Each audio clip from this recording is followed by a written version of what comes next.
ఏలేరు వరద నీటి ప్రభావానికి గురయ్యే ప్రాంతాల్లో ప్రజలను కూటమి ప్రభుత్వం అప్రమత్తం చేయడం జరుగుతోందని బీజేపీ రాష్ట్ర ఉపాధ్యక్షులు వేటుకూరి సూర్యనారాయణరాజు తెలిపారు. కాకినాడ జిల్లా సామలకోట మండలం పి వెంకటకృష్ణారాయపురంలో ఏలేరు కాలువగట్టును బీజేపీ రాష్ట్ర ఉపాధ్యక్షులు వేటుకూరి వెంకట సూర్యనారాయణరాజు పరిశీలించారు.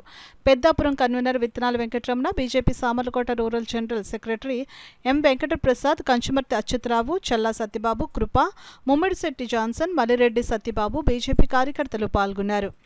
పడే అవకాశాలని ఈ గ్రామ ప్రజలు గుర్తించటం, వెంటనే ప్రభుత్వ అధికారులకి దృష్టికి తీసుకెళ్ళటం, దాని ఫలితంగా రాత్రికి రాత్రే ప్రభుత్వ అధికారులు దాని గండిని పూడ్చే ప్రయత్నం చేస్తూ ఉన్నారు. ఈరోజు రాత్రికి ఏదైతే వీక్ అయిందో ఆ వీక్ అయిన గట్టుని స్ట్రాంగ్ చేసే పనిలో అధికారులు ఉన్నారు.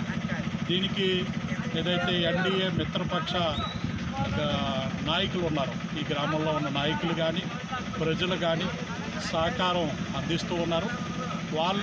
దీనివల్ల ఇది కనుక గండి పడితే సుమారు 2-3 గ్రామాలు ముప్పుకు గురవటం, 3,000 ఎకరాలకు పైగా ఆయకట్టు వరి రైతులు కానీ నష్టపోయే అవకాశాలు ఉన్నాయి. వాళ్ళకి నష్టం కలగకుండా ప్రభుత్వ అధికారులు ఇంకా శ్రద్ధ తీసుకుని తొందరగా పూర్తయ్యే విధంగా చేయాలని భారతీయ జనతా పార్టీ నుంచి కోరుతూ ఉన్నా. ధన్యవాదాలు.